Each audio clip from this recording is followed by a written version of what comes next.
Américains et Russes autour de la même table, à Riyad, en Arabie Saoudite. Marco Rubio, envoyé par Trump. Sergueï Lavrov, émissaire de Poutine. 4h30 de réunion et un début de discussion sur l'Ukraine. Nous ne nous sommes pas contentés de nous écouter. Nous nous sommes entendus. Et j'ai des raisons de croire que la partie américaine a mieux compris notre position. Je vous dirais que pour mettre fin à tout conflit, il faut que toutes les parties fassent des concessions. Nous n'allons pas prédéterminer lesquelles, nous n'allons certainement pas négocier ceci aujourd'hui, ou lors d'une conférence de presse d'ailleurs.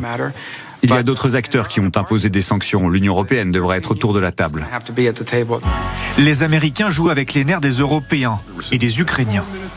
Volodymyr Zelensky critique cette rencontre et craint que les deux superpuissances ne scellent le sort de l'Ukraine dans son dos.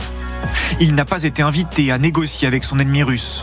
Le président ukrainien souhaite des discussions équitables avec l'Union européenne, le Royaume-Uni et la Turquie. Ces pourparlers se déroulent entre les représentants de la Russie et des États-Unis. Toujours à propos de l'Ukraine et sans l'Ukraine. Si nous n'avons pas cédé à tous ces ultimatums au moment le plus difficile, pourquoi le ferions-nous maintenant ?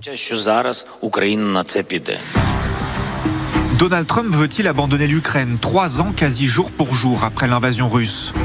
Quelles concessions compte-t-il faire ? En tout cas, son arrivée à la Maison-Blanche a l'air de convaincre pour le moment Vladimir Poutine. Dès le début, le président Poutine a répété qu'il était prêt à des pourparlers de paix. Contrairement à de nombreux autres pays, notamment l'Ukraine, qui s'est interdit de s'engager dans des négociations de paix. Contrairement aux Européens, qui ont toujours parlé de guerre et de la nécessité de continuer la guerre à tout prix.